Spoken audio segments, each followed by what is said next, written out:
Hi, it's Brian McCarroll here from the Truth and Justice Party. Just basically want to tell people what's happening over the next few days. I will be going on the piedpiperhour.net, piedpiperhour.net on Tuesday. Ironically, that will be the 11th of September, which means it's exactly 11 years to the day when I suppose everything changed for most of us. In terms of being awakened, not really realising it at the time.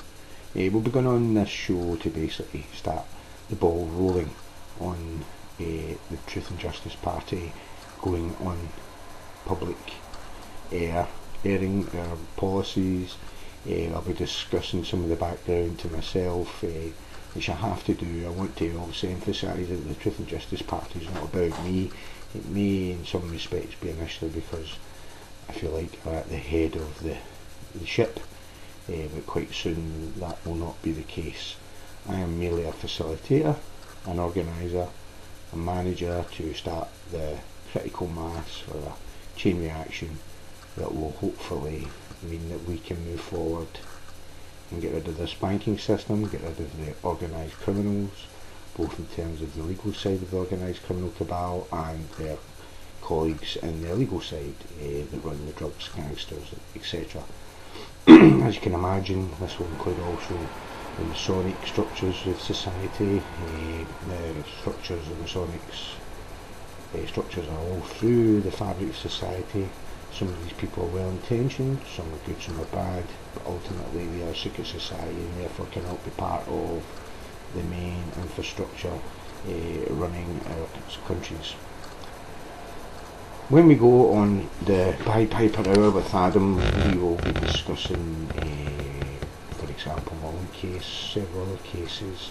We'll be discussing the legislative body of the Scottish political system and how it's been in front of our eyes, been abused to such an extent as to require criminal investigation by our police forces.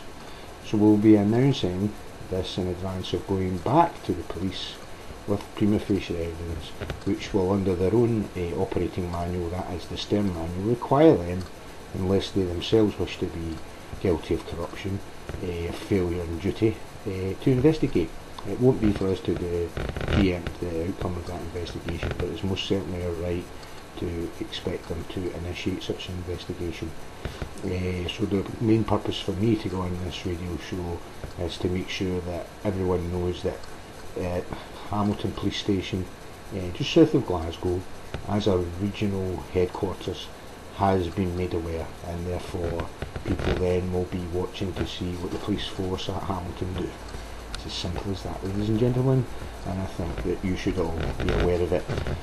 Having spoken to two members of the police on the last visit I attended there to sort of basically feel out their reactions, or two junior members of the police force, really nice pair of officers, one male, one female. They listened intently to what I had to say, and I was very buoyed by, after we left the room, that one of them turned around and said, "What's the name of your party again?"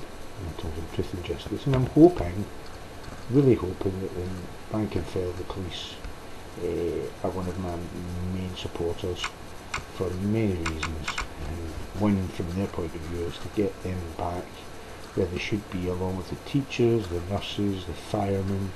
They should be respected, and we shouldn't be treating them with mistrust.